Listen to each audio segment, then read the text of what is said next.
Assalamualaikum warahmatullahi wabarakatuh. Saya Edo Widiantoro dari kelompok 4 akan membahas tentang K-means. Tapi sebelum itu, izinkan saya memperkenalkan para anggota kelompok. Yang pertama ada Abid Atala Susman, Aditya Maharani, Arjun Ade Putra, dan Ade Dadang Suryananda. Pendahuluan, pengertian tentang data mining. Data mining merupakan sebuah proses untuk menghasilkan informasi yang didapatkan melalui beberapa tahapan dalam mengenali dan memahami pola sebuah data yang sebelumnya tidak tersedia di dalam sebuah database. Clustering yang berarti cluster atau pengelompokan adalah salah satu metode dalam banyak pengelompokan data mining yang digunakan untuk mengkelompokkan sebuah data yang banyak untuk melihat setiap data memiliki kemiripan dari masing-masing nilai yang bersifat homogen dan didapat melalui cara pengamatan terhadap objek-objek. K-means.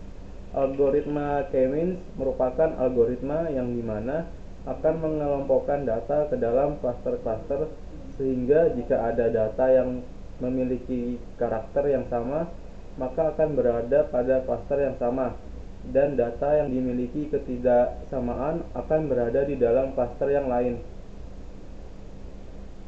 Metode penelitian. Dalam penelitian ini dilakukan pengambilan data dengan menggunakan beberapa teknik pengambilan data sebagai berikut. 1. Wawancara. Wawancara merupakan teknik yang paling sering dilakukan dalam pengambilan data. Sebuah riset bertujuan agar lebih menggali secara detail apa yang ingin didapatkan dalam proses pengambilan informasi tertentu dengan beberapa orang yang terkait. Kedua, ada dokumentasi. Dokumentasi pada proses ini teknik yang digunakan untuk mendapatkan informasi sekaligus menyimpan dan hasil dari informasi yang didapatkan. Dokumentasi bisa dilakukan dengan cara merekam video, data-data yang tertuang dalam sebuah kertas dan lainnya. Ketiga, ada studi pustaka. Studi pustaka dilakukan untuk memberikan pandangan yang pernah dilakukan penelitian lain untuk mendapatkan hasil yang maksimal dan lebih detail sebagai bahan pertimbangan dan pembuatan penelitian. Hasil dan pembahasan selanjutnya akan dibahas oleh rekan saya Arjun Ade Putra. Lalu hasil dan pembahasan. Contoh hasil dan pembahasan. Penelitian ini melakukan jarak terpendek antara setiap kriteria dan kondisi yang memiliki jenis dan karakteristik yang hampir sama dengan alternatif lain. Dilakukan 2 kali iterasi pada nilai pernyataan untuk prestasi non-akademik dan disiplin menggunakan pernyataan sangat baik yang bernilai 100, baik bernilai 80, cukup baik bernilai 60, buruk bernilai 40, dan sangat buruk bernilai 20. Berikut kandidat calon peserta penerima beasiswa yayasan. Penyelesaian menggunakan algoritma K-means. Yang pertama, sampling data, lalu menentukan jumlah klaster. Yang ketiga, tentukan nilai titik pusat atau centroid. Yang keempat, menghitung jarak tiap centroid. Lalu yang terakhir, kelompokkan data dengan jarak terdekat. Berikut kerja algoritma K-means yang akan dijelaskan oleh saudara Abid Atala. Dilanjutkan dengan kerja algoritma K-means. Pada tabel kali ini dijelaskan prestasi, baik, dan cukup. Yang berikutnya, lakukan perubahan nilai pernyataan dengan menggunakan untuk dapat melakukan perhitungan menggunakan algoritma K-means. Yang sebelumnya prestasi, baik, dan cukup diubah menjadi angka. Berikutnya, jumlah klaster yang digunakan ada 4, sama dengan jumlah kriteria yang terdapat pada data sampel. Kemudian tentukan nilai sentroid atau nilai pusat. Nilai-nilai yang diambil sebagai nilai sentroid dari data secara acak.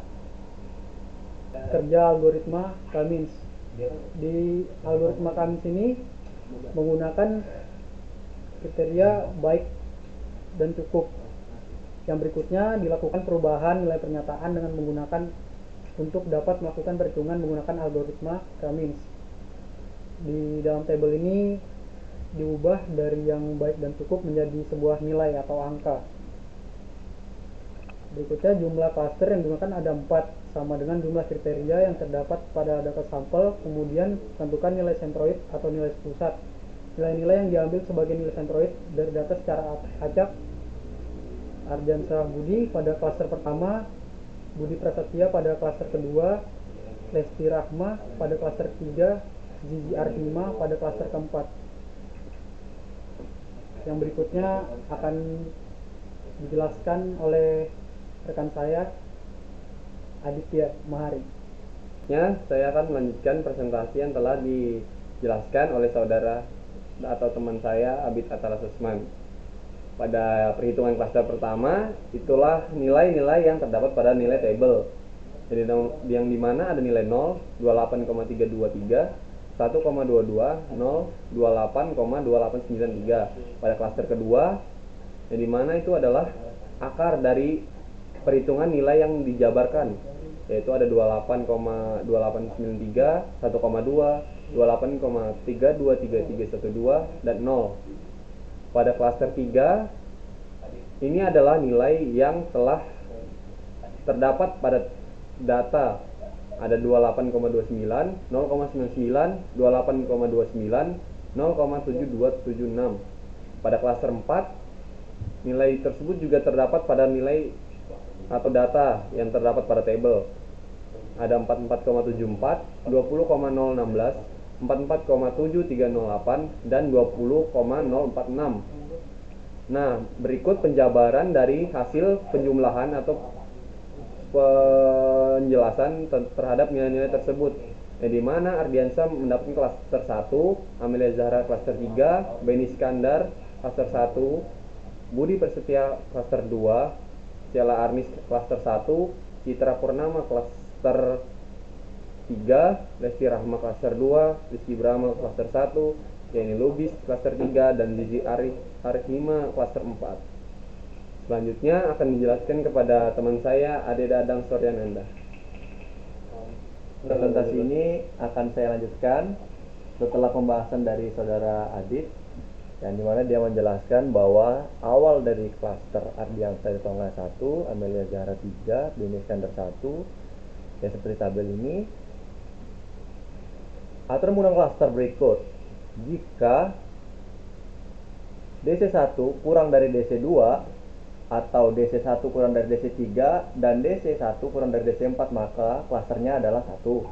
Jika DC2 kurang dari DC1, DC2 kurang dari DC3, DC2 kurang dari DC4, maka klasternya adalah 2. Jika DC3 kurang dari DC1, DC3 kurang dari DC2, dan DC3 kurang dari DC4, maka klasternya adalah 3. Jika DC4 kurang dari DC1, DC4 kurang dari DC2, dan DC4 kurang dari DC3, maka klasternya adalah 4.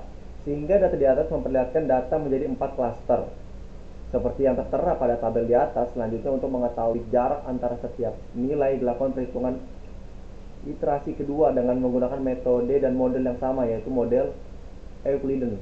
Sebelumnya pada iterasi kedua ini, nilai sentroid awal dapat dari penjumlahan masing-masing klaster. 1 dengan klaster 1, klaster 2 dan klaster 2, dan seterusnya dijumlahkan. Klaster tersebut dibagi dengan banyak jumlah masing-masing klaster. Jadi intinya pada penjelasan ini adalah yang dapat masuk ke klaster 1 adalah ketika klaster 1 kurang dari semua klaster, dan masuk dalam klaster 2 adalah ketika klaster 2 kurang dari semua klaster. Yang memasuki klaster 3 adalah klaster 3 kurang dari klaster yang lainnya, dan klaster 4 adalah klaster 4 ketika klaster 4 kurang dari klaster yang lainnya. Jadi seperti itu cara mudahnya. Oke, kita lanjut. Jadi penyelesaiannya adalah Ardiansyah Tonga, karena klaster 1-nya kurang dari klaster 2 dan klaster 3, klaster 4, maka dia memasuki klaster 1. Begitu pula dengan Amelia Zahra, karena klaster 1-nya kurang dari klaster 2, klaster 3, dan klaster 4, maka dia memasuki klaster 1. Begitupun selanjutnya dari data tersebut, karena semuanya adalah kurang dari klaster 1. Jadi klaster 1 adalah yang paling kecil di sini di antara klaster-klaster yang lainnya. Kedekatan hasil pada nilai membuat seluruh klaster menjadi satu klaster. sehingga tampak keseluruhan data memiliki kedekatan jarak terhadap satu dengan yang lainnya, sehingga data dan pembagian terhadap beasiswa dapat dilakukan secara merata berdasarkan nilai dan pengelompokan dari data tersebut.